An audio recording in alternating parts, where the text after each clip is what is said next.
my paper yesterday, so in the interest of time, I'm going to talk faster, I think.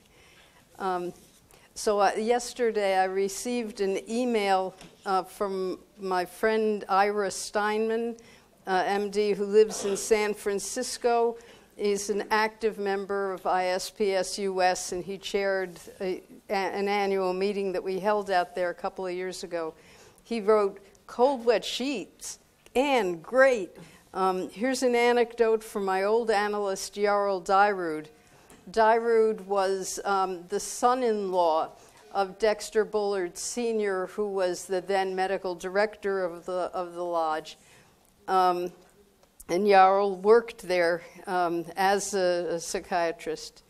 Jarl once had cold, wet sheet packs put on him at the lodge when he was on the medical staff, and he was certain that they were an inhumane treatment.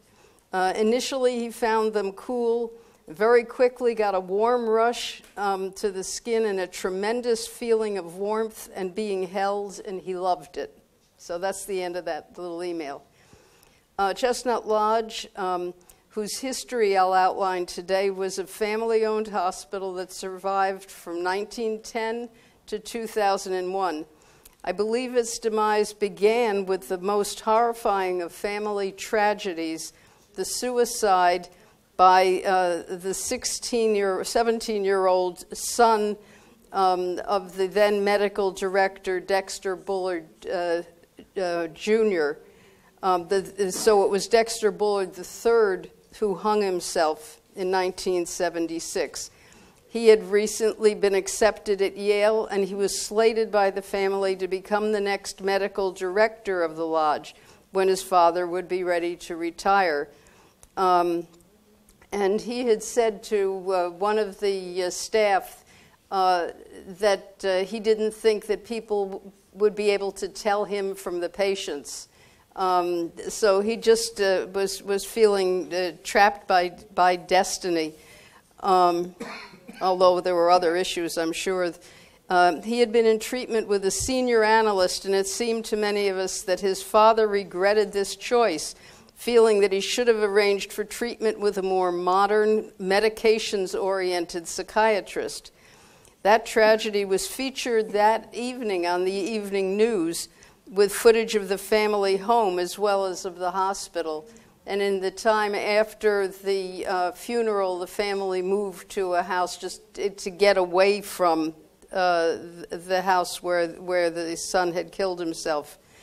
The event was later featured in a cover story of the Washington Post's Sunday magazine section. The cover picture made the place look like a haunted house, and the article was extremely negative. Dexter Bullard Jr., who was known as Rusty, decided that the time had come to modernize the place. Everyone on this medical staff was interviewed by him and the head of the lodge's research center, Tom McGlashan. They told me I was the most conservative member, which bothered me since my politics are way on the other side. Unit administrators were chosen from the junior staff who had recently completed their residency training, where they had learned about the latest meds. But as the years rolled by, less and less time was spent in learning about the psychodynamics or in treating patients either intensively or long-term. McGlashan began an enormous follow-up study of all the patients admitted to the lodge between 1950 and 75, re-diagnosing them by the then current DSM-3. At the Chestnut Lodge yearly symposium with an audience of about 400 mental health professionals, McGlashan announced Frida and Dexter embarked on a great experiment, but the results are in, and the experiment failed. I was astounded that he could say such a thing with Rusty right there in the front row. Later, it became very clear that they had discussed this presentation and that this was what Rusty wanted announced. He wanted a patient population not predominantly made up of chronically psychotic people. A close review of the study shows its bias. All admissions were included, even people who just stayed a week or two, and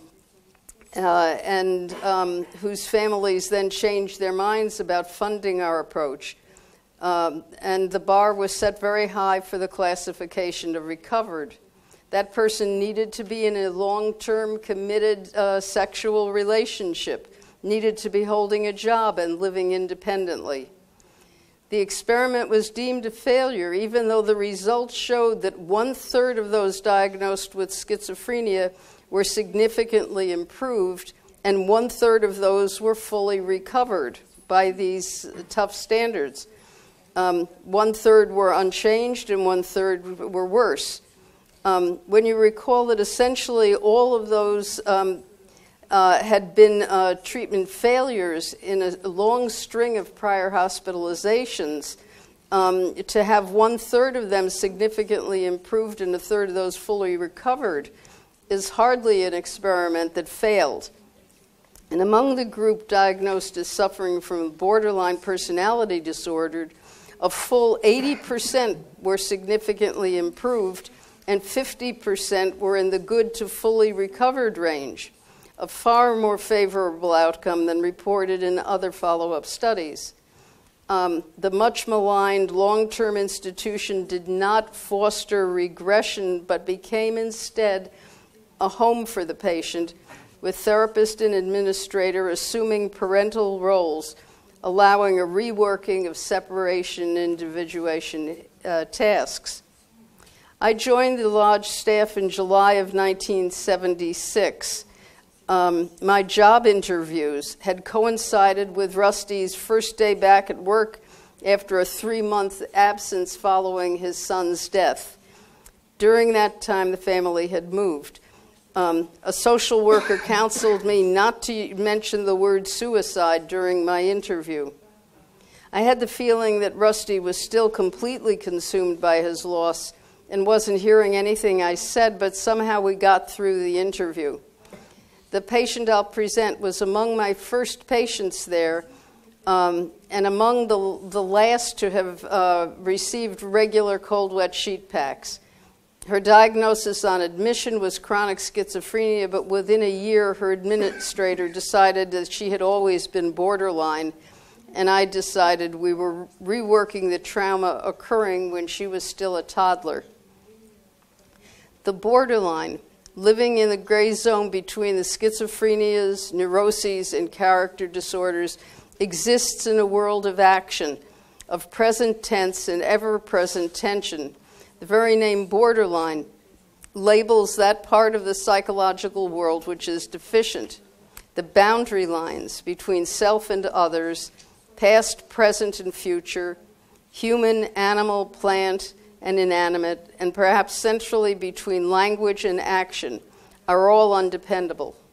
Harold Searles had likened the psychological world of the borderline to a syncytium, defined in Webster's New Collegiate Dictionary as a multinucleate mass of protoplasm resulting from fusion of cells, as in the plasmodium of a slime mold. This image evokes for me the affect I believe is so disorganizing for the borderline, an initial disgust which soon becomes a dread, as if being engulfed by a gigantic amoeba or sinking inevitably into quicksand. Where am I? The refrain, "Time unwinds like a falling spool," from Robert Penn Warren's poem by that name, conveys an image of the chronic urgency plaguing the borderline patient. It is as if they are falling into zones of danger, losing themselves as they fall and unwind. Perhaps I have preconsciously connected the refrain with Freud's account in Beyond the Pleasure principle of the healthy toddler mastering the absence of his mother through playing at tossing and retrieving a spool on a string. The borderline individual's deficiency seems to derive from a lack of conviction of parental holding. These patients want us to feel that their parents were not good enough, and often to blame their parents for failing to convey a sense of safety, as if the parents allowed the baby's psyche to drop and unravel like a spool of thread. If we believe in the badness of these erstwhile young parents and consider them to be the causative agents of our patients' difficulties, we have joined with the patient's self-perception as victims at the hands of external malevolent forces. At present, we do not have the prospective data to confirm or deny this assumption. If we accept the assumption that the parents were evil, we are in jeopardy of reacting defensively when we become transference parents to our patients. With the borderline, this transference identification is instantaneous. Life for the borderline patient seems an infinite series of nows, the moments before catastrophe. The nursery song, "Rock-a-bye Baby in the Treetops," could be the condition's theme song. The melody gently lulls us with its deep familiarity, but the message says that while a gentle breeze may rock the suspended cradle, without warning, the bough will snap and down will come baby, cradle and all. Perhaps there are as many borderline-ogenic parents as there are singers of this timeless lullaby. This perceptual feeling of raw-nerved uncertainty leaves the borderline feeling chronically on the edge of disaster, as elaborated by Winnicott. These people feel perpetually resentful of those around them who seem immune to such disaster. They're left consumed by an inarticulable, often largely unconscious yearning for revenge, while they strive to keep out of awareness, which they try to keep out of awareness in a vain effort to trick the environment into sharing its stores of calmness and dependability. Perhaps universally, borderline patients lack a reliable feeling of connection with their own personal histories as history. That is, the childhood events and their affects are not dependably experienced as history, but are brought into the current scene, coloring present events so that past and present merge. Thus, the current event blurs with the mental replay of the past. Without an ability to cherish one's past, one cannot build a durable construct of future. The realm of thought involving planning and the detailed rehearsal of possibilities holds little appeal, and the patient lives precariously in the moment. At Chestnut Lodge, we found that splitting therapist and administrator functions in a secure hospital setting led to very gratifying results.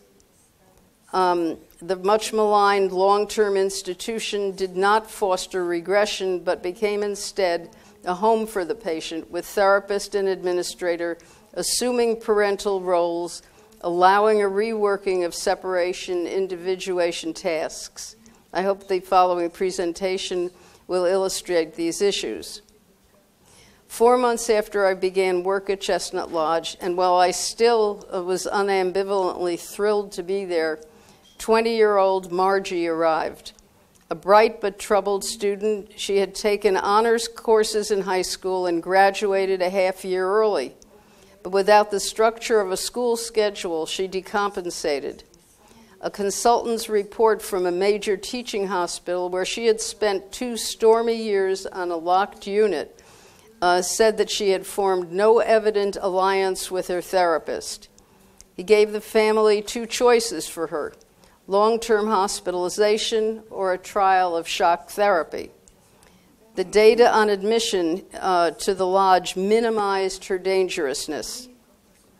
She's the youngest of 5 children, the only one accidentally conceived. Her mother had wanted an abortion, but her husband dissuaded her. Father's father, for whom Margie was named, died 10 days before her birth. Her parents had shared a house with him, and he was funding their new business. The patient reviewing an earlier draft of this presentation made a revealing slip saying, "I died when my grandfather," or "you know what I mean." thus conveying that she was born into an atmosphere of death and sensed that in part she became her dead grandfather.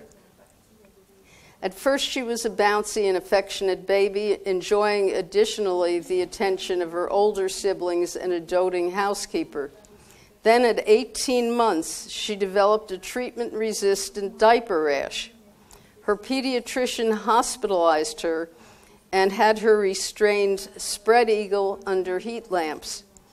He forbade her mother's visiting, after which Margie would cry inconsolably.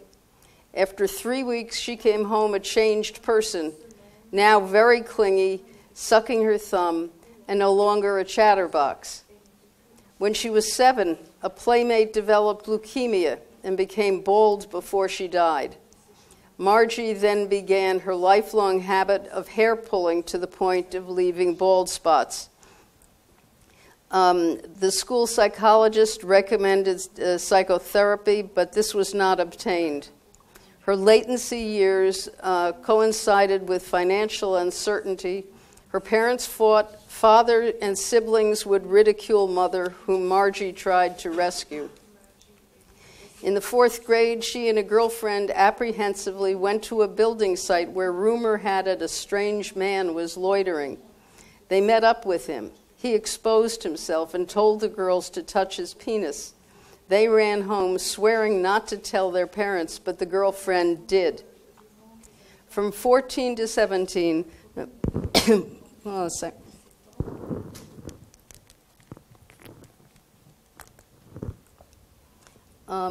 From 14 to 17, despite 4 sessions per week with a psychoanalyst, she frequently ran away, placing herself in life-threatening situations. Yet she was unable to brave going out of the house with her girlfriends, and she would hide behind the drapes when they rang the doorbell. She tried caring for the school's laboratory mice. Horrified seeing the mothers eating the newborns, she became a vegetarian. Her dread and yet craving for physical contact propelled her into situations of potential rape or violence. After graduation, she repeatedly tried to attend college or to work, each time resulting in escalating suicide attempts by overdose or car wrecks. She began free-fall parachuting, laughingly denying the risk, as oblivious as a falling spool. She desired to take in something satisfying, yet dreaded poisoning, and began binging and vomiting. Random drug abuse and overdosing with prescribed medication followed. Her doctor tried valiantly to keep her out of institutions, which he categorically despised. A consultant insisted on hospitalization when Margie was recovering from a nearly fatal drug overdose. She embraced him and said thank you, and then rushed out of the hospital, clad only in a hospital gown. Over the next 3 years, she was hospitalized in various places with ever tighter surveillance. She still managed to cut herself repeatedly with razor blades, watching the skin gradually part, fascinated as droplets of blood coalesced into a small stream, and then making a new cut further up her arm, repeating this perhaps 50 times in succession. Once she lightly cut her neck. Her suicide attempts escalated, and she struck out with fists and then weapons when cornered. Increasing numbers and strengths of medication had no effect. In our first meeting, when I had said I would stop by so we could meet and schedule our first hour, I was not aware of her potential for violence. In that encounter, I had thought we had hit it off well. We sarcastically bantered with down-home directness, what seemed to be an instant rapport of shared ethnicity, which has been shown to correlate with therapeutic errors. The therapist strongly senses a potential empathy and then acts as if it already exists. Among our remarks, she said, "I hated this place until today. I've been waiting all day to see my new doctor. I'd asked for a woman. I wanted to see if I got one. And I said, well, now you've seen me. What's next in your day?" Dexter Bullard Sr. used to remind the medical staff that the roots of the word sarcasm are cutting and flesh, and can actually mean this to a regressed patient. When I later glanced at my watch, she said, "Well, I know your time is precious. You don't have to stay." And I said, "Isn't your time precious too?" And she said, "Not in this place." We established our schedule of hours. I said I saw our task as working gradually toward mutual understanding over the coming years. In this exchange, we illustrated the paradigm of treatment of the borderline condition. The therapist says, "We have time," and the patient says, "Oh yeah," sensing and reacting to nonverbal evidence that the therapist does not have time. While the hollow promises are terrifying for her, the connectedness is worse. It's as if saying "we have time" equals "let's go steady." Time seeming boundaryless suggests merger and physical sexual union. She's confirmed that her terror that I might abandon her was exceeded by her panic that I might keep her. And while you might find the extrapolation to "let's go steady" a bit far-fetched, when Margie read an early draft of the paper, she marked in the margin "right" with an exclamation point. In our first scheduled hour, we met alone in the TV room on her unit, and she began, "Are you angry?" I wasn't at the time, as far as I was aware. She was certainly angry and terrified at being left there in a long-term place far from home. Perhaps I had so needed to preserve my own unambivalent and thus brittle joy at having found a professional home that I had conveyed anger, hearing her say, "I hate this place." She continued, "You are angry. You don't like me. I don't know why you don't like me." And I said, "It seems like you see things in extremes." And she screamed, "I don't need to be in this hospital. Let me go. I don't want to see you. I don't want to talk to you. I had problems, but they were in the past. Everything has changed." And then she asked menacingly, "Are you frightened?" And I said, "Well, somewhat." I said, "Well, get out," she screamed.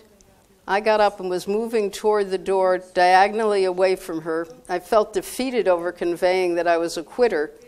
If I were a really good therapist, I should have been able to say something instantly calming. She got a plastic knife that she had hidden behind the sofa cushions.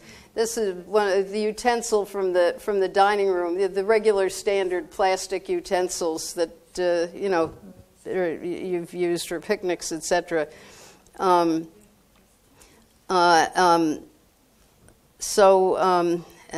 And she started jabbing repeatedly at my upraised arm.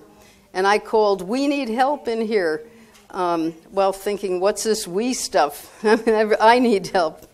The psychiatric technicians entered, got her pinned down, and I imagined kicking her as repeatedly in the face as she had been pummeling my arm.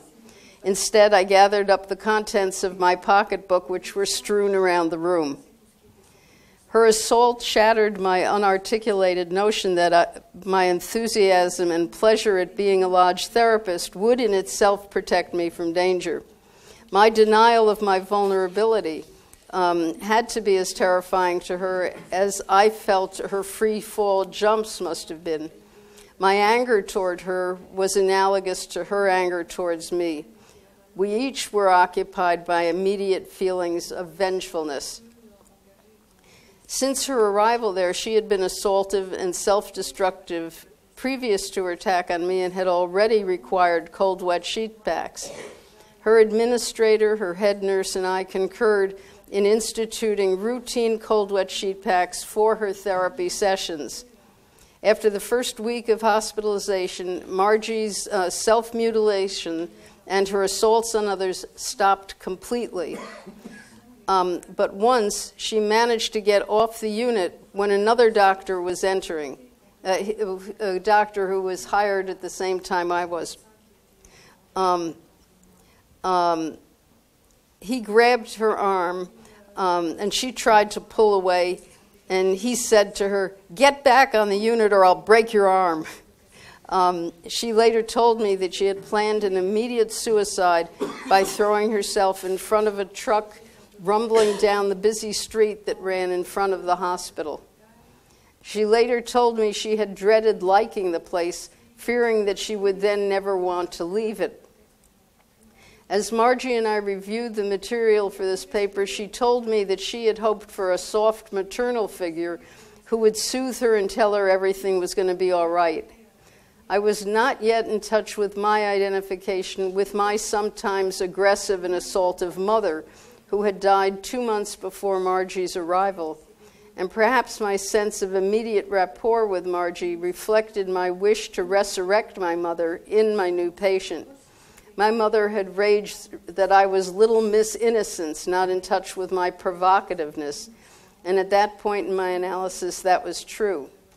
Michael Bosch has commented, in the case of analyst and analysand, the greater the biological, cultural, and psychological similarity between the two, the more likely it is that from the very beginning, the analyst's unconscious will be receptive to and understand the significance of his patient's unspoken, disguised, affective communication. Such an experience, only seemingly instantaneous and intuitive, should not be taken as paradigmatic for the empathic process in analysis.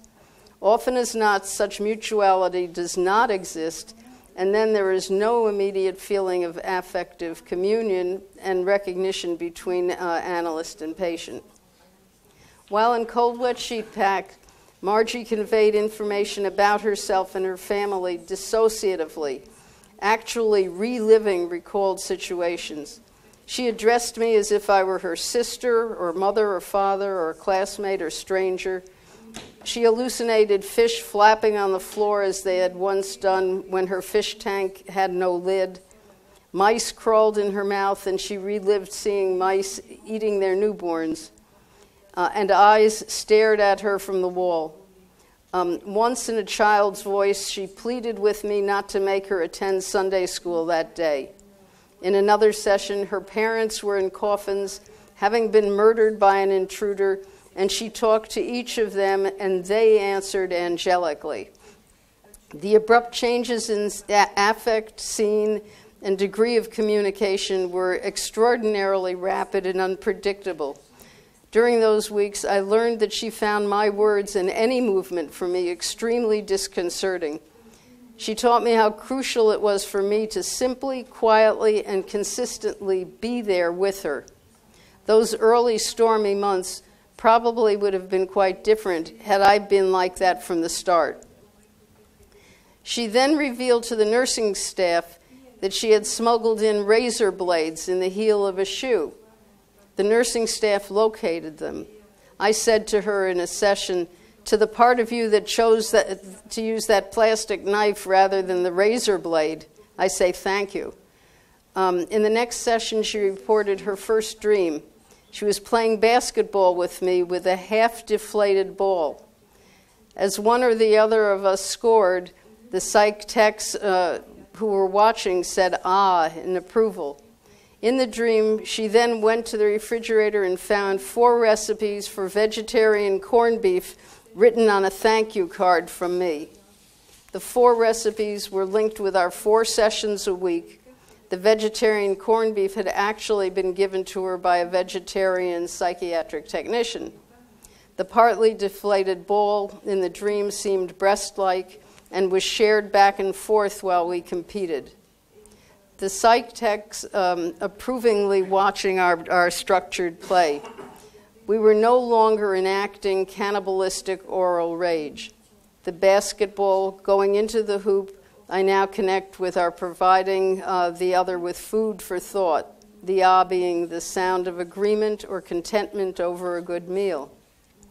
She began asking to discontinue the routine cold wet sheet packs. I wanted her first to identify the specific moments when she felt trapped by them. That is, when in the sessions she had the impulse to leave. Once she could do this, we worked on relating the impulse to her feelings and thoughts at the moment. We focused on her naming her feelings, an exercise that was apparently totally new to her, and at first was very difficult. We found that she wished to flee when she experienced me to be passionately in love with her or about to murder her. She was able then to understand both intellectually and emotionally that she had had some hungrily loving or hostile thought or impulse. She would be convinced immediately that it had been my feeling that she experienced, so that I then became suddenly menacing, and she would want to fight me off or flee. Often we were able to define her evidence for the realization. Sometimes I could confirm aspects of it, or together we could discover that she was re-experiencing events in her family. Cognitive and emotional boundaries were forming. With her observing ego more securely functioning, we discontinued routine packs after about 5 months. The packs, we both agreed, had permitted us each to feel far more secure together, to work much more efficiently than we could have otherwise. Once the packs were stopped, our anxiety in the hours intensified dramatically. She would often hide from me under her bed, and she was mute for days at a time, pulling at her hair. Once, she reenacted an early adolescent activity of striptease dancing in front of her mirror. Occasionally, packs were necessary, as when she looked at herself in the mirror and in poignant dissociation said, "That's not Margie. She's outside the hospital somewhere. I have to get out of here. I have to find her. She's in danger. I don't know who that is," indicating her reflection. She then abruptly began banging her head against the wall. I called for help as I tried to restrain her. Once in pack, she said that she knew there was a man inside her, not in her womb, but in her belly. She said she had to get him out of her, or he'd explode out of her and kill her. She thought she'd have to cut him out of there. I said she seemed terrified of her own active assertiveness and experienced it as alien to her. I added that over the course of our work together, she'd become more comfortable with her active strivings. She relaxed. Now I wonder, too, if this man might have been an introject of her grandfather, after whom she was named, and who had become the dead weight of her chronic depression. Some months later, when she was far more settled and was developing friendships that still continue, she confessed that for a while she had sequestered a sheet that she had fashioned into a noose. She'd almost used it to destroy herself 4 months previously. She no longer had that sheet, but now had ready access to others and could duplicate it at any time. She asked, "Will you tell the staff?" And I said, "Well, they should know about it, but it would mean far more to you if you could confide in them yourself directly." It took her another 4 months to do so, during which time I experienced a parallel panicky dread, comforted by the knowledge through regular contact with the nursing staff that they knew she still required their very close attention. Margie gradually became more collaborative. She used the sessions to rehearse her participation in unit meetings in which she had previously been totally mute. Thus, the immediate future began to be important. She joined the unit project of raising vegetables, but became panic-stricken when she accidentally broke off a still green tomato. Desperately, she tried to reattach it. Then she kept it on her windowsill for weeks. I speculated with her that perhaps her panic at breaking the tomato from the stem connected with her experience of being broken off too early from her mother when she was hospitalized at 18 months. She was intrigued, but she commented, "I don't remember that hospitalization, so why do you keep thinking it's important?" I had felt empathically connected with her as she described trying to reunite the tomato with the plant. I recalled the time when I accidentally knocked my favorite figurine from its sconce over my desk in my bedroom. The figurine, sort of a Mozartian, very graceful young woman, her hand had broken off at the wrist. I had seen that it would look almost new when it was glued back, but then I started crying hysterically and through the sobs saying, "It's not broken, it's not broken." My parents were clearly shaken, and they had tried to re-glue my sense of reality testing by repeatedly telling me that it was in fact broken. As I silently reminisced, she recalled her mother telling her in a family session that she had wanted to abort her and then had felt responsible for her daughter's illness. As Margie studied the tomato for signs of ripening, she recalled awakening from a drug-induced coma to find her parents standing by her bedside. And she said, "For the first time, I'm thinking of how it was for them. It's amazing. It never occurred to me before. It must have been awful for them, seeing their daughter who wanted to kill herself and almost did." Again, she wondered about telling them, and again we waited for her sense that she could trust them. These focused acts of trust demonstrated her increasing comfort with her own empathy. Next, she tested whether I could tolerate rivalry. She told me about her favorite male psych tech, who had been part of the team containing her in PACS, and who was her preferred staff escort when she began going to the dining room. She had asked him detailed questions of the timeless theme, "What do men want?"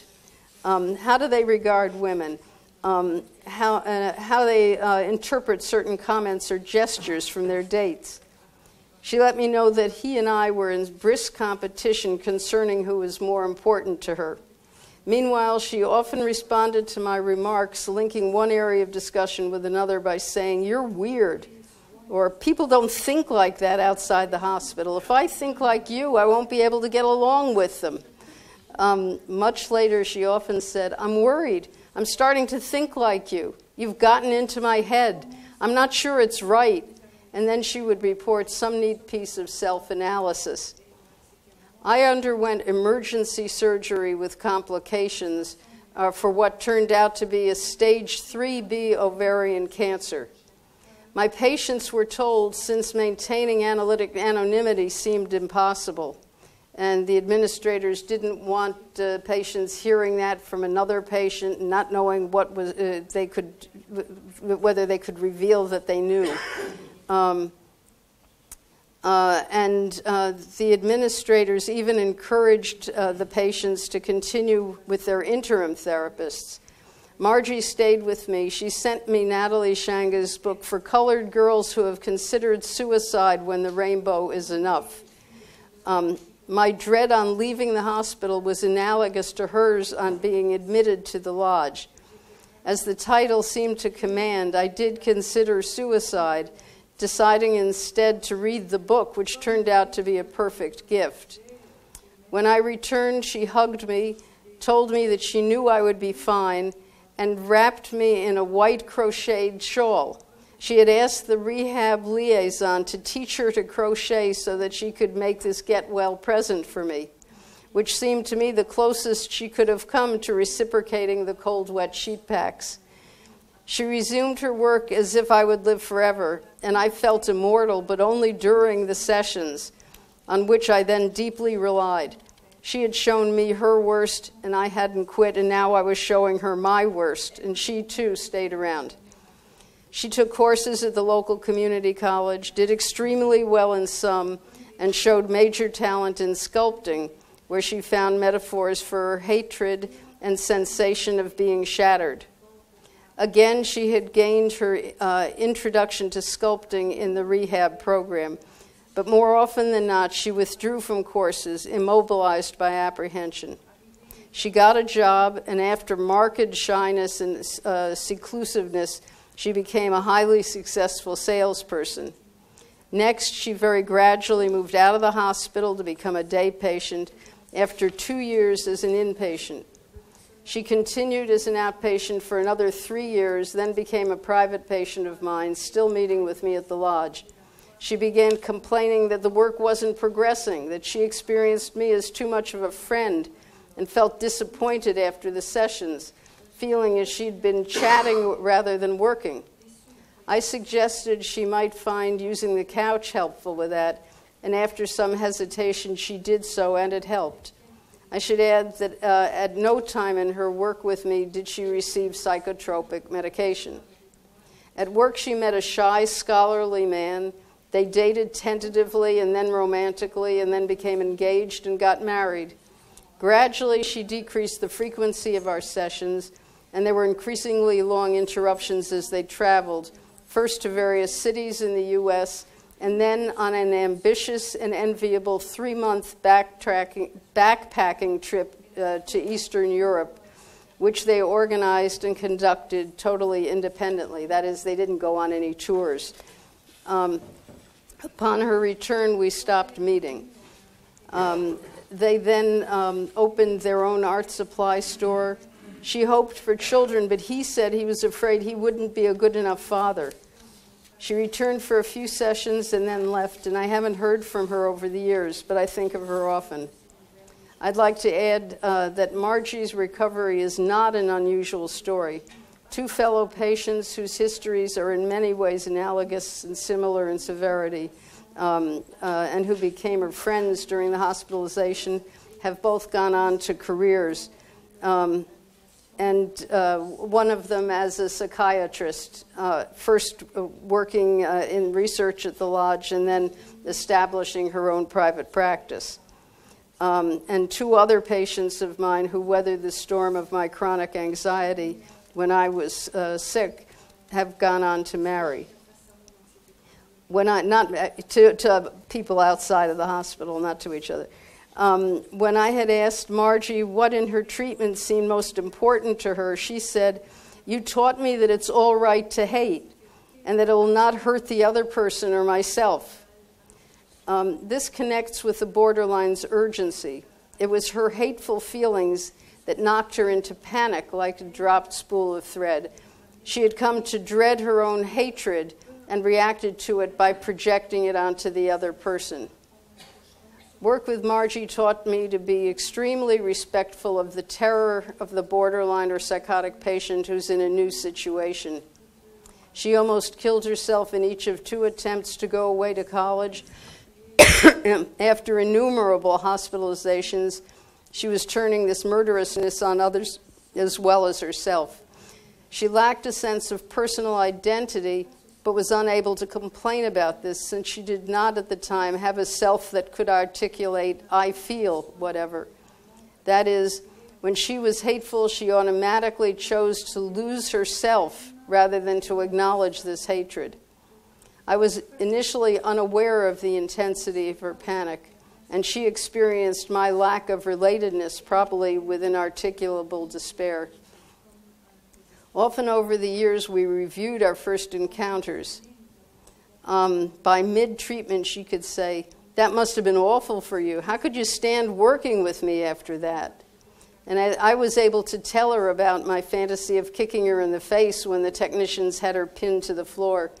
And she had said with obvious surprise and gleeful horror, "Doctors aren't supposed to think like that. What about the Hippocratic Oath?" We had then worked at differentiating thought and action, and she became progressively more comfortable owning her own hateful and vengeful fantasies. She had developed dependable boundaries.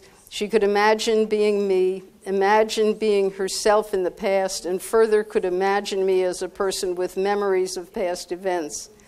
She could acknowledge that her past selves still existed in the memory of her new self, which was then able to make plans. Her illness, with its loss of effective boundaries and loss of ability to categorize, left her in a state of chronic active terror. Impulsive action alternated with immobilization. She suffered profound sensitivity to abandonment because of her heightened need for predictability. She first needed to know that she was safe and then gradually enlarged that circle of safety. This circle could only widen once her mind itself became a safe place, peopled with relatively safe introjects. Her reality gradually became more real. Her images of her parents became fully human ones, not a jumble of disconnected vignettes of demands, intrusiveness, abandonment, narcissistic aloofness, manipulation, or assaultiveness. The images came to include previously forgotten or massively depreciated acts of nurturing and dependability. I needed a similar cohesive integration of parental interjects, both to avoid contributing to reenactments and to permit and foster her integration rather without my vengefully or enviously disrupting it. Her history raises the question of the role of specific trauma in the etiology of the borderline condition.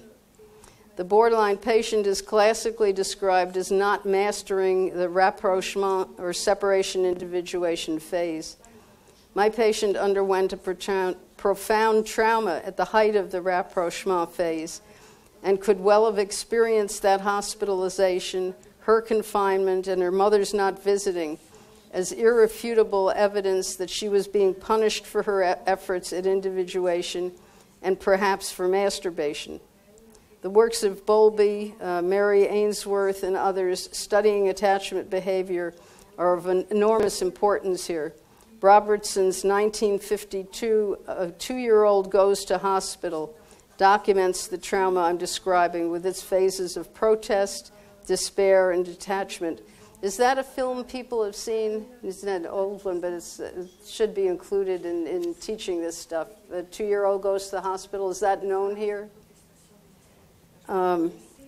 It's very moving. I mean, it shows a kid, a toddler who's in a crib, and at first, the mother leaves, and the kid throws a royal snit in the playpen, and then gradually gets exhausted, and later footage just shows the kid sitting there blankly staring ahead, kind of having lost an ability for playfulness. And the film changed the way kids are treated in hospitals and the importance of having the parents there.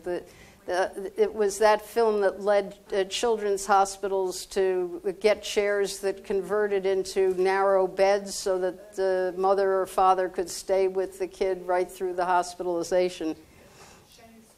The event of that early hospitalization occurred in a matrix of family anxiety and depression less than 2 years after the death of the family patriarch, which had occurred just days before Margie's ambivalently desired birth. It seems to me to have confirmed her pre-verbal sense of having a tenuous place in the family. Let's see. I've got 1, 2, 3, 4 more pages. I'm kind of thinking, I'm scanning this mainly reviewing the high points of the previous, of the presentation of the case material itself.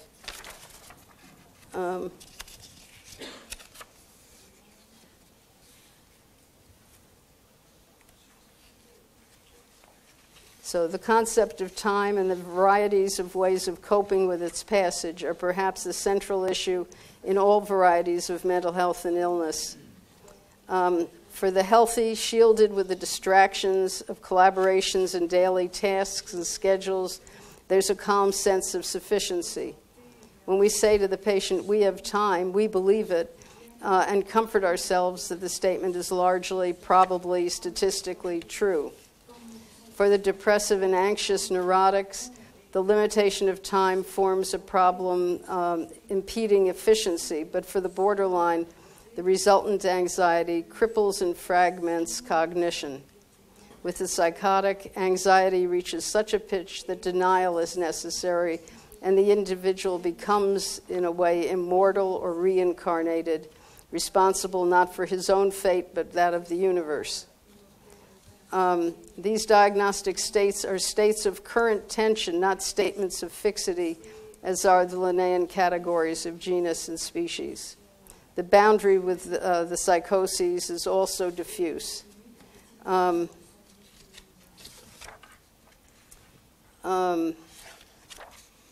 Even when the borderline is in contact with others, this experience is often highly distorted. He or she is clearly out of touch with reality if reality includes a consensus of the affect tones the other individuals convey.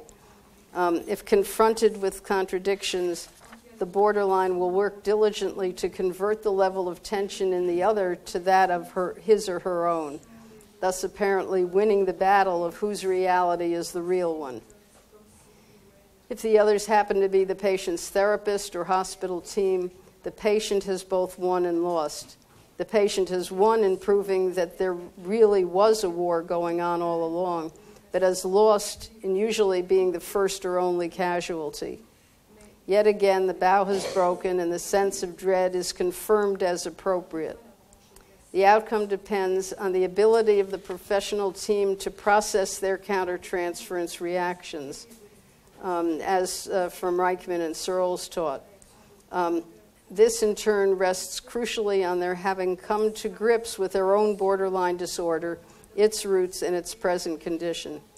They must acknowledge the extent to which they share a worldview with their patient of righteous indignation, yearning for revenge, and a wish to find an enemy to blame for their own raw-nerved jumpiness. Thanks for your attention.